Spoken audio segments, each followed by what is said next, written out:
नमस्कार दोस्तों, स्वागत है आपका अपने चैनल पर। इस वक्त की बड़ी अपडेट के साथ एक बार फिर से आपके सामने मौजूद है, जहां पर देश दुनिया की ताजा बड़ी अपडेट में आपको बताएंगे किसानों के आंदोलन को लेकर आ रहे हैं इस वक्त की बड़ी जानकारी के बारे में, जिसमें चलेंगे पहली और महत्वपूर्ण समाचार की तरफ, जिसमें किसान नेता राकेश टिकैत ने एक बार फिर से भारतीय जनता पार्टी को लेकर बड़ा ऐलान करते हुए कहा कि बंगाल में दवाई दी है और अब पूरी तरह से आराम देने की तैयारी कर रहे हैं। यानी उत्तर प्रदेश के अंदर महापंचायत को लेकर बड़ी तैयारी की गई है। और इस बीच एक और बड़ी अपडेट में आपको बताएंगे कि लगातार तीसरे दिन शरद पवार से मुलाकात करने के लिए पहुंचे हैं प्रशांत किशोर। कुछ बड़ा होने वाला है और इसी के साथ में हरियाणा की राजनीति में एक नया मोड़ आया है। पूर्व सीएम ओम प्रकाश चौटाला की सजा पूरी होते ही अब हरियाणा की सियासत में कई सारे घमासान देखने को मिल रहे हैं। और इस बीच एक और बड़ी अपडेट में आपको बताएंगे, भारतीय जनता पार्टी के सांसद अपनी फिल्म की शूटिंग करने के लिए पंजाब पहुंचे थे, जहां पर जनता ने गाँव में घुसने तक नहीं दिया। और इसी के साथ में केंद्रीय मंत्री नितिन गडकरी के सामने जमकर चले लात घूसे। और इसी के साथ में अन्य बड़ी अपडेट से आपको एक एक करके सभी जानकारी पहुंचाएंगे। लेकिन उससे पहले अगर आप भी देश के अंदर चल रहे किसानों के आंदोलन का पुरजोर समर्थन करते हैं, तीनों कृषि कानून को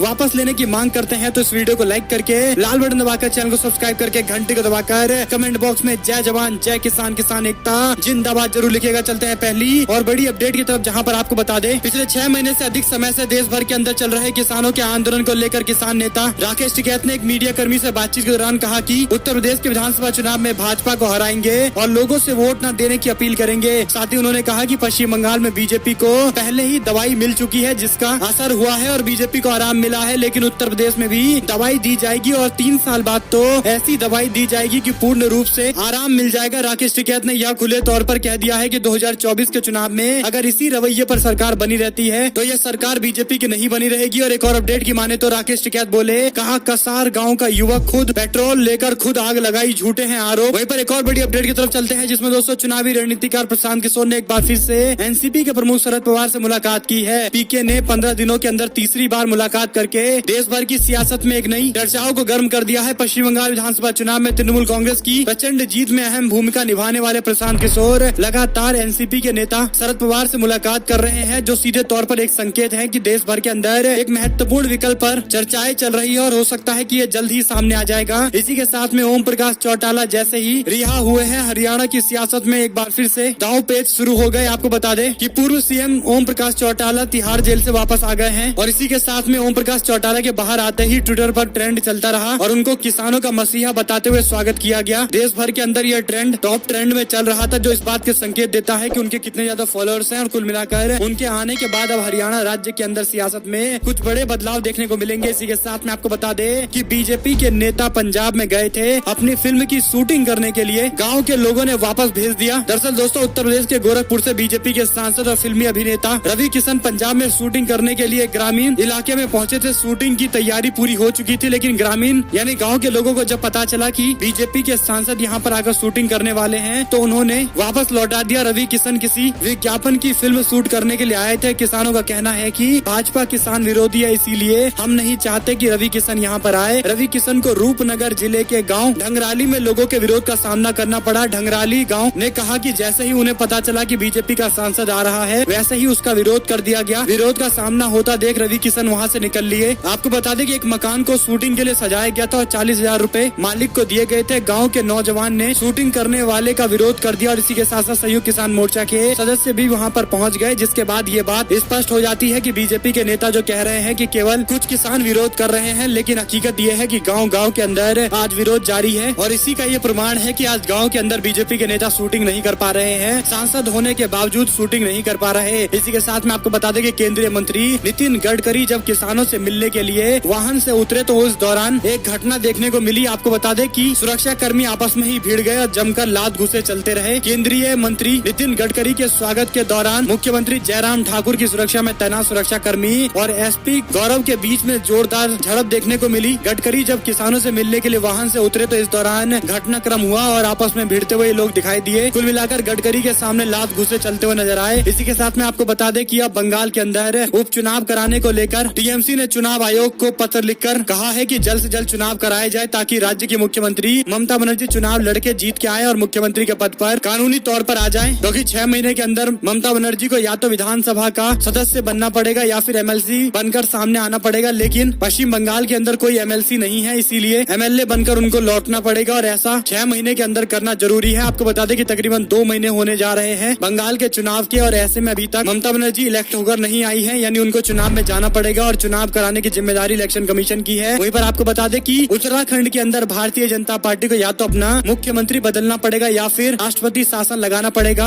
उत्तराखंड के अंदर एक संवैधानिक संकट सामने आया है। ये सवाल इसलिए पूछा जा रहा है क्योंकि राज्य के मुख्यमंत्री तीरथ सिंह रावत को 10 सितंबर 2021 तक विधानसभा का सदस्य होना अनिवार्य है। ऐसा नहीं होने पर राज्य में संवैधानिक संकट खड़ा हो जाएगा और अपने पद से उनको इस्तीफा देना पड़ेगा। संविधान के अनुच्छेद 164(4) के तहत किसी भी मंत्री को 6 महीने के भीतर चुनाव जीतकर सामने आना पड़ता है। लेकिन भारतीय जनता पार्टी ने अपने सांसद तीरथ सिंह रावत को अचानक से मुख्यमंत्री बना दिया और बड़ी बात यह है कि अब सितंबर से पहले उनको चुनकर आना है और इससे पहले अगर चुनाव नहीं होते हैं तो मुख्यमंत्री को अपना इस्तीफा देना पड़ेगा या फिर बीजेपी को राष्ट्रपति शासन लगाना पड़ेगा, क्योंकि चुनाव में अब 6 महीने का समय लगभग बाकी है। कुल मिलाकर 10-15 दिन के अंदर चुनाव कराने पड़ेंगे, जो असंभव दिखाई देता है। चुनाव आयोग की तरफ से न तो कोई नोटिफिकेशन आया है, न कुछ जानकारी सामने आई है और ऐसे में बंगाल के अंदर भी चुनाव कराने पड़ेंगे। हालांकि बंगाल में तो अभी 2 महीने देर से भी हो सकता है, लेकिन उत्तराखंड में अब किसी भी कीमत पर बीजेपी को चुनाव करवाना पड़ेगा अगर अपने मुख्यमंत्री को बचाना है, उनको मुख्यमंत्री बने रहना देना है तो,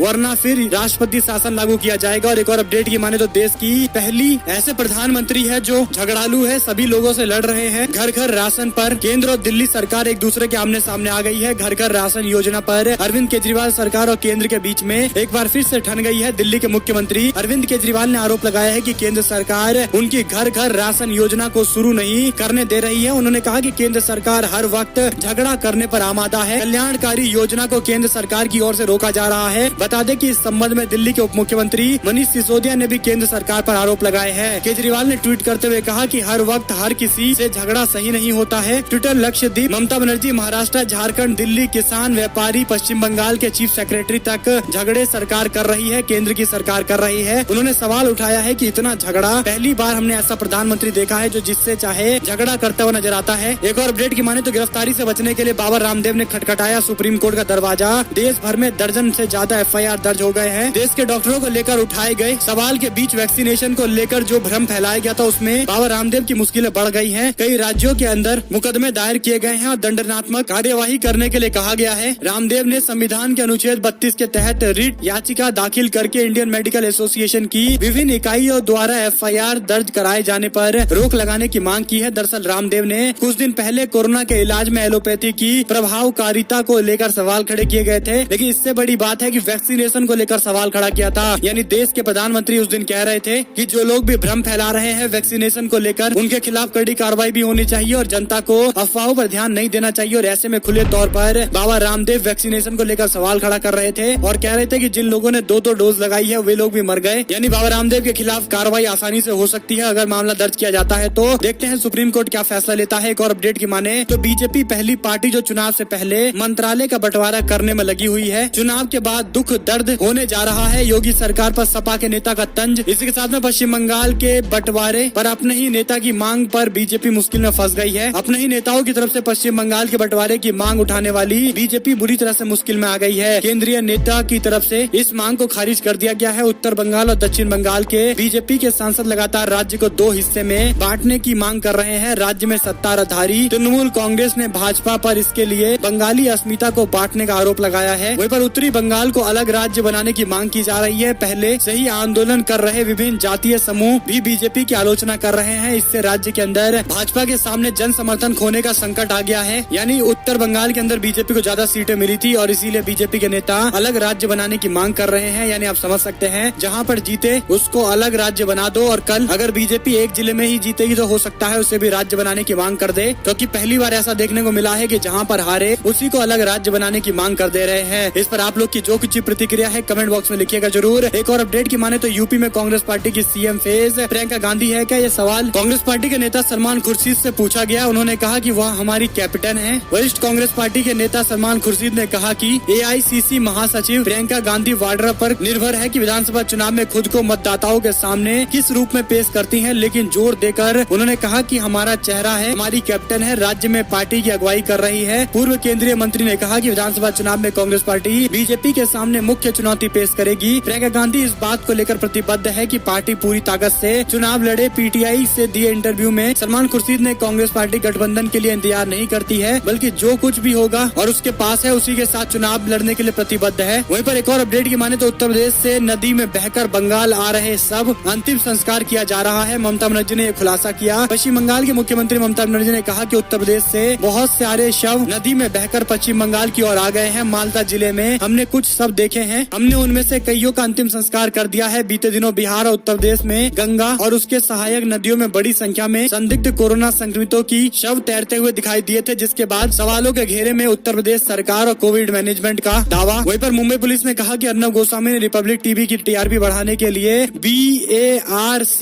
CEO के साथ साजिश रची थी। मुंबई पुलिस के अनुसार वरिष्ठ टेलीविजन के पत्रकार अर्नब गोस्वामी ने रिपब्लिक टीवी चैनल की रेटिंग सुधारने के लिए ब्रॉडकास्ट ऑडियंस रिसर्च काउंसिल के तत्कालीन CEO पार्थ दास गुप्ता के साथ मिलकर टीआरपी में गैर कानूनी तरीके से छेड़खानी की थी तथा इस काम में मदद करने के लिए दास गुप्ता को पैसे भी दिए गए। मुंबई पुलिस की ओर से अदालत में दायर पूरक आरोप पत्र में दावा किया गया कि दोनों आरोपियों के बीच में व्हाट्सएप के माध्यम से बातचीत की गई थी। इसी के साथ में एक और अपडेट है, जहां पर महबूबा मुफ्ती दिल्ली पहुंची है। कहा कश्मीर पर प्रधानमंत्री से बातचीत करेंगे, खुले मन से बातचीत करेंगे। जम्मू कश्मीर में बातचीत करने के लिए घाटी के नेताओं का दिल्ली आने का दौर शुरू हो गया है। महबूबा मुफ्ती दिल्ली आ गई है। जम्मू कश्मीर पैंथर्स पार्टी के चीफ भीम सिंह ने कहा कि केंद्र से दावतनामा तो मिला है पर एजेंडा अभी तक पता नहीं चल पाया। और इसी के साथ में यूपी चुनाव से पहले संजय निषाद ने बढ़ाई बीजेपी के टेंशन। कहा उप मुख्यमंत्री का चेहरा बनाने की मांग करते हैं। निषाद पार्टी के अध्यक्ष डॉक्टर संजय निषाद का कहना है कि बीजेपी ने हमेशा कैबिनेट पद और राज्यसभा सीट का वादा किया था, लेकिन वो पूरा नहीं हो पाया। अगर वे हमें चोट पहुंचाएंगे तो वे भी खुश नहीं रह पाएंगे। हम अपने आरक्षण के मुद्दे के लिए संघर्ष करते रहेंगे। इसी के साथ में पेट्रोल डीजल 100 के पार केंद्रीय मंत्री से जब सवाल पूछा गया तो उन्होंने कांग्रेस पार्टी को इसके लिए जिम्मेदार ठहरा दिया। पेट्रोल और डीजल की बढ़ती कीमतों के बीच में केंद्रीय पेट्रोलियम और प्राकृतिक गैस मंत्री धर्मेंद्र प्रधान ने एक बयान जारी करते हुए कांग्रेस पार्टी को जिम्मेदार ठहरा दिया। उन्होंने कहा कि कांग्रेस पार्टी 2014 से पहले तेल बॉन्ड लेकर हमारे सामने ऊपर लाखों करोड़ रुपए का बकाया छोड़कर गई थी, जिसे चुकाना पड़ रहा है। लेकिन सवाल ये खड़ा होता है कि जब इतने दिन पेट्रोल और डीजल के दाम ठीक चल रहे थे तो अचानक से पेट्रोल और डीजल के दाम में बढ़ाने की कोशिश क्यों की गई? क्या इससे पहले कोई बॉन्ड नहीं था या फिर सरकार अपने पल्ले को झाड़ने के लिए इस तरह के बयान दे रही है? बिल्कुल ऐसा ही है। सरकार के पास न नियत है और न ही नीति है कि कैसे पेट्रोल और डीजल के दाम कम किए जाएंगे। और एक और अपडेट के माने तो राजस्थान पंजाब के बाद झारखंड कांग्रेस पार्टी में संकट। 4 विधायक दिल्ली की तरफ कूच कर चुके हैं। कांग्रेस पार्टी की मुश्किलें थमने का नाम नहीं ले रही है। राजस्थान में पहले से ही कांग्रेस पार्टी में दिक्कत है और अब झारखंड के अंदर भी उनकी परेशानी और बढ़ सकती है। ऐसा इसलिए क्योंकि झारखंड के कांग्रेस पार्टी के विधायक दिल्ली कूच करने की तैयारी कर रहे हैं। इसी के साथ में रिकॉर्ड वैक्सीनेशन पर कांग्रेस पार्टी ने उठाए सवाल। चिदम्बरम बोले, कहा रिकॉर्ड बनाने के लिए की गई जमाखोरी। इसी के साथ में राम गोपाल यादव का दावा। कहा उत्तर प्रदेश में 40-50 सीट पर सिमट जाएगी बीजेपी, सपा बना रही है रणनीति। राम गोपाल यादव बताते हैं कि हमारे पूरे परिवार ने कोरोना का टीका लगा लिया है। हमारे लोग जाकर कोरोना का टीका लगवा रहे हैं। इस पर राजनीति की बात नहीं होनी चाहिए। हम लोग फोटो खिंचवाने में यकीन नहीं रखते हैं, उन्होंने आरोप लगाया। और कहा कि आज पूरे उत्तर प्रदेश के अंदर टीकाकरण की रफ्तार काफी सुस्त है। देश में भी टीकाकरण का यही हालात है। अमेरिका ने अपनी जनसंख्या के 70% लोगों को टीकाकरण कर दिया, लेकिन भारत में यह आंकड़ा 10% के आसपास है। वहीं पर उत्तर प्रदेश के अंदर पूर्व सैनिक पर पुलिस का अत्याचार। विरोध में बरेली की सेना के दिग्गजों ने शुरू किया प्रदर्शन। उत्तर प्रदेश के पीलीभीत में 3 मई को एक पुलिस थाने में कथित रूप से पीटे जाने और घंटे प्रताड़ित करने के आरोप लगाने वाले 41 वर्ष के सेवानिवृत्त सैन्य कर्मी रेशम सिंह ने बरेली के दामोदर पार्क में सेना के कई दिग्गजों के साथ अनिश्चितकालीन धरना शुरू कर दिया।